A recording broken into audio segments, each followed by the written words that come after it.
The Russians say, a real war has come to us, but they do not want to stop the war that the Russian dictator Putin started on our Ukrainian conditions and which is now returning to their territory.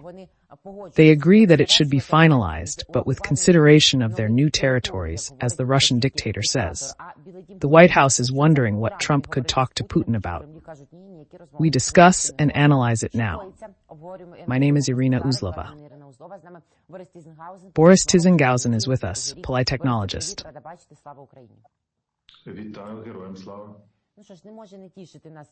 The videos being shared show that the war has returned to Adygea, alarming its residents.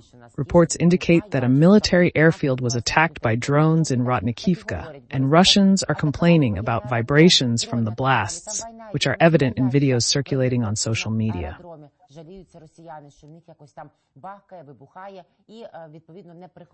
The Center for Countering Disinformation reports that a fuel warehouse was destroyed at the Khanskaya military airfield in Adygea, located 410 kilometers from the front.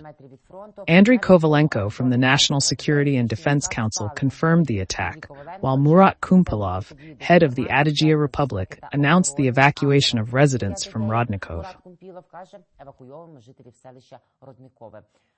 What do we understand about the radiation range? I don't recall us discussing the impact of the hit on the Khanskaya airfield on Russians who recognize the reality of the war.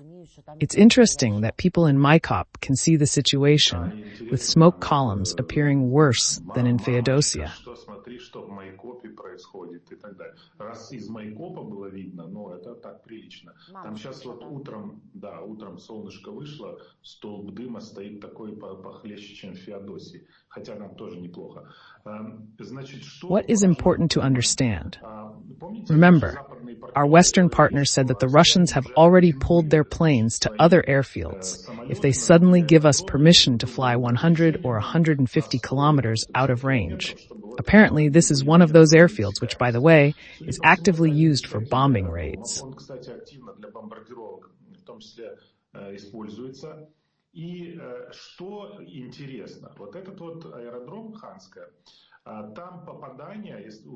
And what is interesting is that this Khanskaya airfield, and according to the heat signatures of the Nasov satellites, the hit is just right. As Kovalenko said, a fuel depot. But the fuel depot at this airfield is not an oil depot. There are no giant tanks for thousands of cubic meters. It's a little bit different.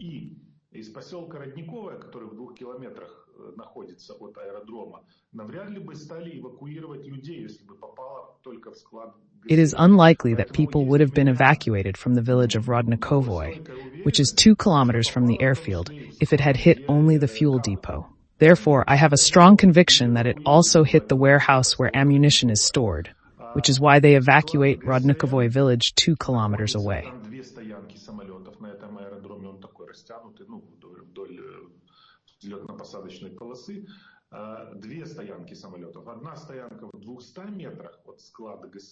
The fuel and lubricant depot is nearby. There are 2 aircraft parking lots at this airfield. It is stretched along the runway. One parking lot is 200 meters away from the fuel depot, which is probably an ammunition depot, and the second parking lot is 500 meters away. The evacuation, I remind you, is 2 kilometers away, which means that there may be serious problems there.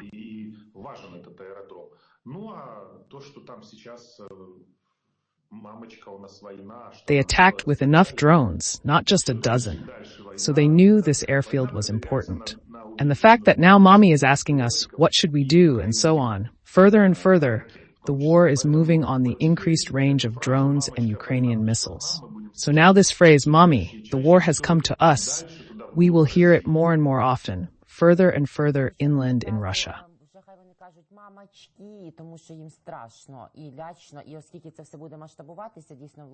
And that phrase is now let them say mommies, because they're scared and creepy. Boris noted that not everything can be procrastinated. The Krasnodar region has been regularly affected, with local authorities reporting fires, including burning warehouses in Oktyabrsk on the evening of October 9th. The notification said there was no threat to the residents, but still, the territory had been cleaned up. On the night of January 9th, It was also reported that drones were shot down in Krasnodar region. The Ministry of Internal Affairs of the Russian Federation wrote about this. What are we supposed to understand, and why can it be a battlefield inspection, so to speak? It is not specified about the scale of the consequences. Our general staff reports that in Oktyabrsk they hit a warehouse with shahedin. There were several hundred, about 400. It's not far from Yeysk. These names appeared. It was flying, by the way, to Primorsko-Akhtarsk. These names are very familiar to us. In the evenings, yes, it starts. Let's go and fly over Ukraine with these shaheds. That is why there are so many explosions. Secondary detonation is taking place. All these pleasant for our ears words. What is going on? Oh, let's run away. Let's leave. And so on. If this is really true, and there is no reason not to trust the general staff, then this is about a week's supply to launch 400 shaheds at us. The question is whether there were any spare parts or not. When they demolished a 3-story barracks with shahedin operators and instructors in Crimea, they stopped launching at us for a long time. Well, I hope that this night our small but proud drones have eaten not only shaheds, but also instructors.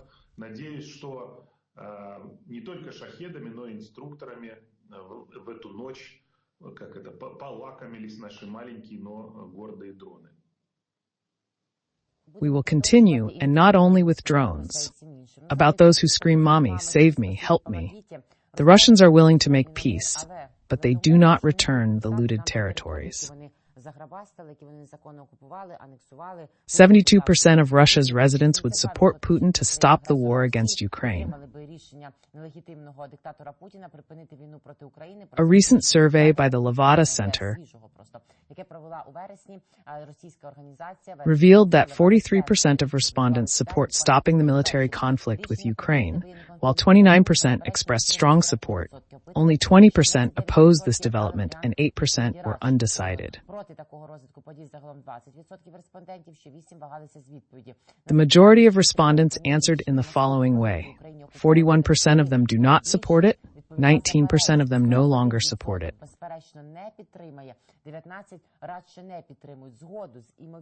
Only 31% of respondents supported the deoccupation of territories, a figure that has remained stable across similar surveys. While the reliability of these surveys is questionable due to fear and intimidation in Russia, it indicates that about a third of Russians are willing to end the war, even if it means conceding territories. What do these figures reveal about Russian attitudes?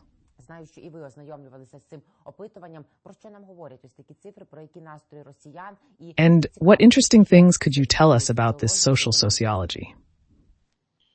First of all, there is an interesting bias. When sociological surveys were conducted in Ukraine about where people get their information from, the majority answered that from Telegram channels or YouTube. But in Russia, television remains in first place, which is a fact. This is characteristic of all age categories.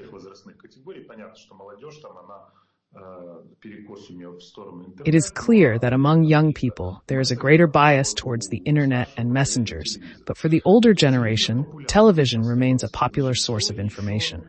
Another interesting thing I noticed was that the most belligerent mood, saying, "Don't stop, press on," was found among the residents of Moscow, among all the regions.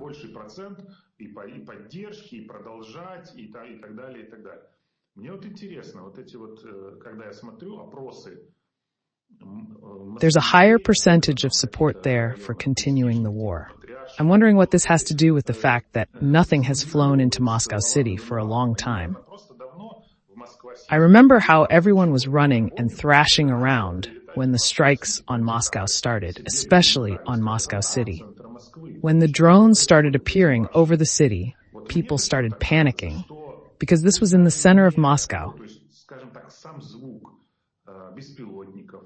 If drones continued to fly over Moscow, or pantsirs were installed on important buildings, it would become clear that these air defense systems would target drones over residential areas rather than over the Ministry of Defense. If Moscow experienced a month of constant alarms and attacks like Ukraine, the percentage of people wanting to continue the war would likely decrease significantly.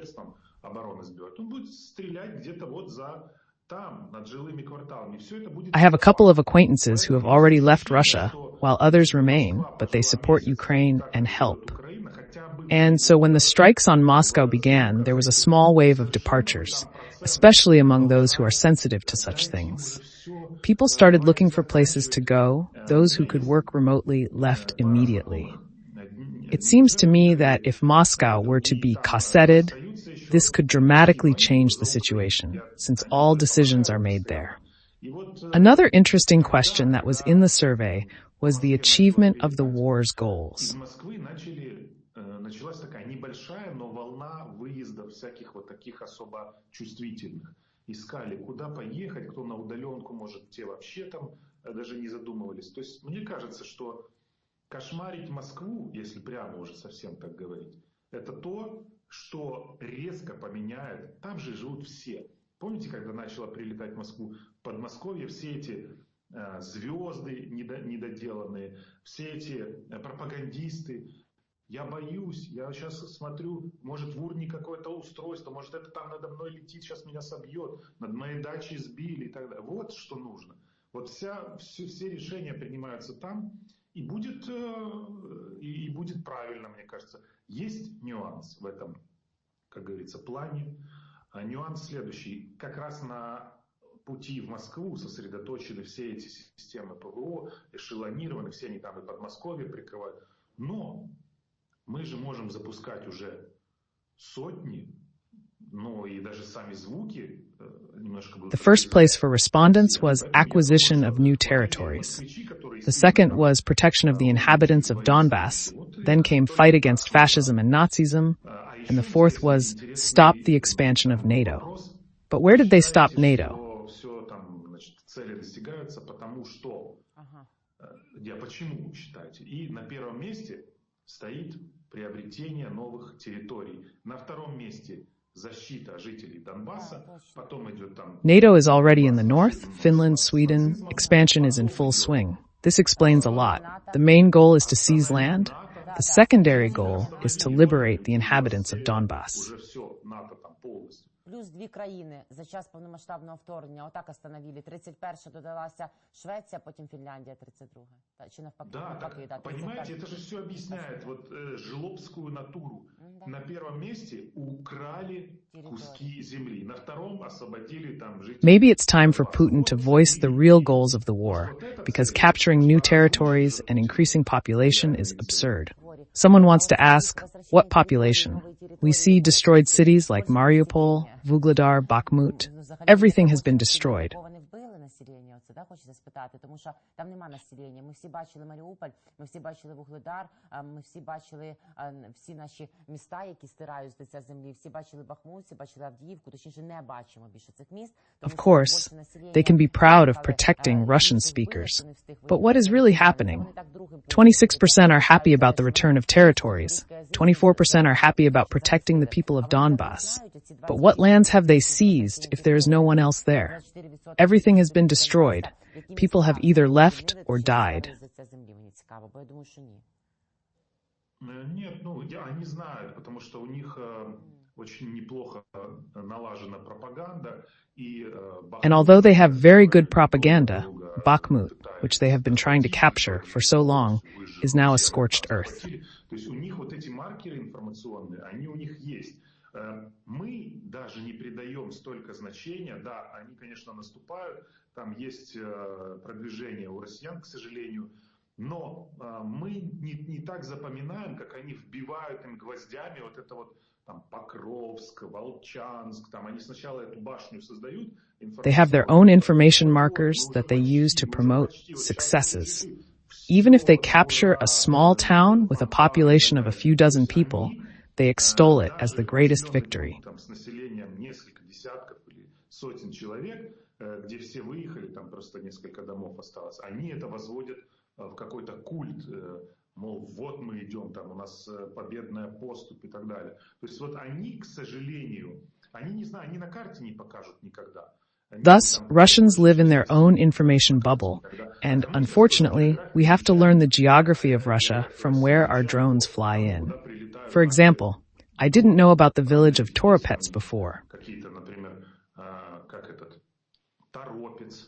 В жизни я не слыхал про такой населенный пункт, сейчас знаю, потому что там взлетел на воздух огромный арсенал. Ну и так далее. То есть вот так, к сожалению, и знать бы не знали про эту географию, пусть бы жили они себе со своими торопцами. But now I know because a huge arsenal exploded there. That's what 38% of them think, by the way. That the implementation of the SWO has brought more benefits, although in fact only 28% already think so. In May 2023, it was 38%. What benefit they see in it, I can't understand. Well, new territories, more population, they say. But add up how many have died ignominiously and how many are crippled, and how many more will come back crippled. Then it's clear that there is no more population.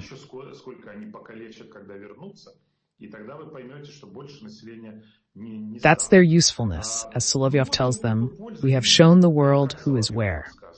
Russia has shown who is an enemy and who is a friend, and has strengthened its international position. What position? I saw yesterday how one old waffle, was awarding another one. Putin was hanging an order on Lukashenko. Одна старая вафля, простите, другую награждала, Путин на Лукашенко вешал этот орден, один дрожал там уже состояние. One was trembling, the other stood there with a sour face. What's the international situation? These Onykbashniki are here, that's your circle of acquaintances. Pension Information Group. Who else? China, Iran. Now they even want to unblock the Taliban, to have someone to play with in the sandbox, to remove the status of a terrorist organization. Снять статус террористической организации. Так вот укрепили международное положение. That is all the strengthening of the international position. Mikhail Sheidelman, a political technologist, is often on my air about the SND, Union of Unfinished States. I think it is very apt. But they present their position as a great geopolitics. Not only is the Union unfinished, there will also be BRICS, October 2024. Isn't that a competitor to the alliances? Isn't it?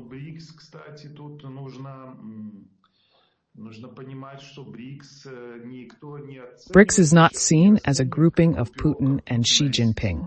BRICS is seen as an alternative to dependence on the United States. We need to put the risks in different baskets. There are the countries of the global south, Turkey. If it joins, it will be the first NATO country to join BRICS.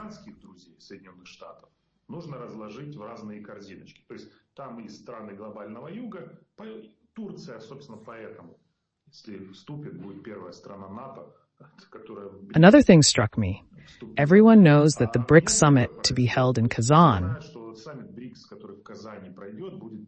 will be used by Putin to remove the image of an international isolationist. He wants to show that everyone is coming to visit him.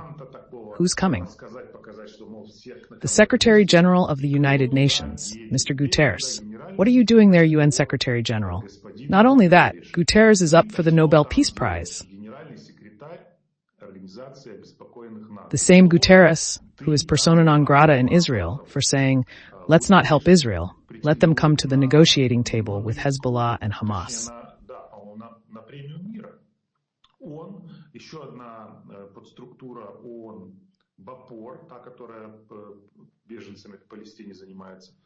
Ну, в общем, крайне странно.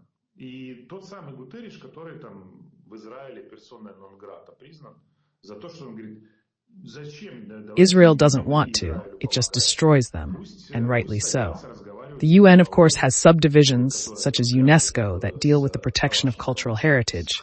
But everything that concerns peace and opposition to tyrants is a complete nullity.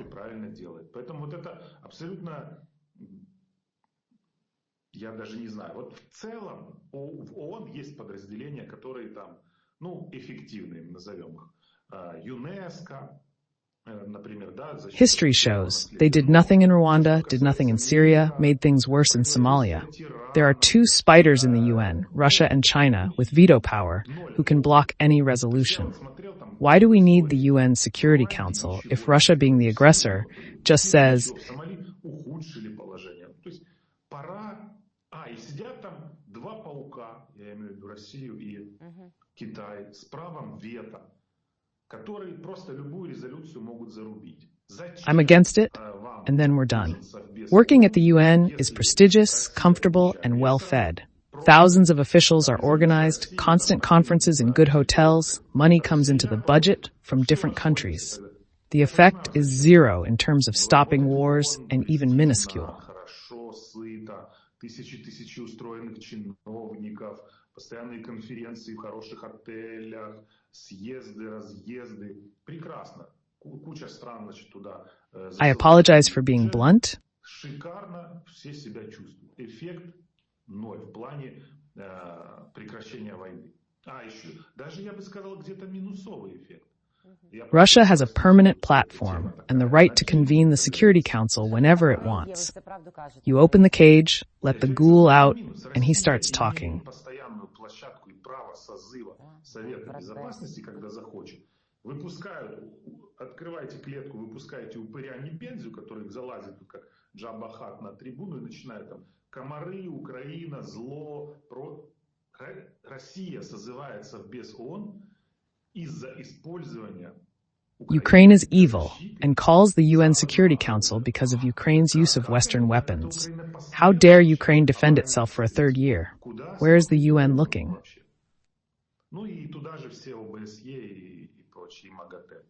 NATO can still be recorded. NATO can still be recorded separately. Thank you, Lord. Ukrainian President Volodymyr Zelenskyy will meet again for the second time in a week. Just on October 3rd, he was with us, and today, October 10th, Zelenskyy will meet with Mark Rutte, the new NATO Secretary General, as well as with British Prime Minister Keir Starmer and German Chancellor Olaf Scholz. There will also be a productive meeting with the Pope. Even though Ramstein is putting his efforts in, these meetings are not cancelled. Zelenskyy will have powerful tete-a-tetes in Europe, and not just with Boris. First, it's a good thing that Hurricane Milton has turned out, at least so far, not to be as devastating as predicted. It's winding down somewhere out there, it's not that scary, although it's still wreaking havoc, but not as much as it could have been. And that is fine. In that respect, we wish the people of the United States to survive this hurricane with minimal loss of life. Everyone, of course, was expecting Joseph Biden on October 12th on this Ramstein. There was hope that perhaps Ukraine would be authorized to strike Russian Federation territory. Although it seemed to me that Biden didn't want this event to have any effect on the election and not give a goat to the Republicans after November 5th. I have noticed that there has been an abnormal number of publications that Ukraine is willing to make certain concessions, for example, without a territory swap. It is indeed an abnormal number of publications with different variations of what Ukraine is ready for. Аномальное количество публикаций появилось, что Украина готова на такие уступки, на сякие уступки, территории в обмен на НАТО, территории в обмен на гарантии Соединенных Штатов, без обмена территорий, там еще что-то еще. Какое-то аномальное количество публикаций с разными вариациями того, как, на что готова Украина. Поэтому тут сейчас наступает, мне кажется, одна из решающих фаз информационной войны. A decisive phase of the information war is approaching, with everyone anticipating the U.S. elections on November 5th. Afterward, many events may benefit Ukraine, regardless of the election outcome. It's crucial not to seek agreements that could be seen as interference in the electoral process, which is unacceptable.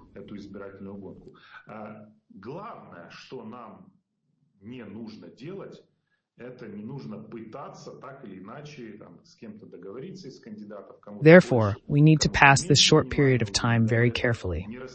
And the Russians, I am almost certain, are preparing another large-scale shelling, unfortunately, of our energy infrastructure in order to strengthen their negotiating position so that they can show us by the cold season. Look, we have destroyed your energy infrastructure so badly that this wall is about to collapse.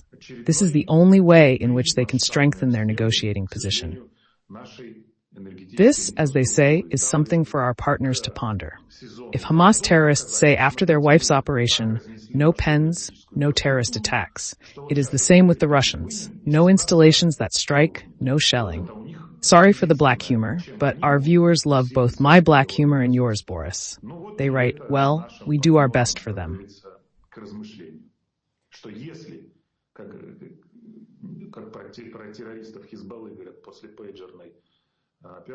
Anyway, thank you very much for this conversation and for the sentiment. Thank you so much. Next week at the beginning, I'll see you. Take care, please. See you soon. Boris Tizengausen, political technologist. Would you like more jokes like this? No pens, no terrorist attacks. That's how it works. Subscribe to Boris Tizengausen's YouTube in big blue letters in the description below this video.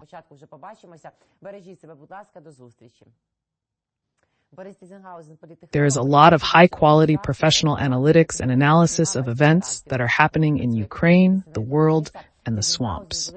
Also, subscribe to YouTube on the 24th. There are even more of our various interviews, projects, and authors' programs there. Take care. Believe in the armed forces of Ukraine. See you, and we will win.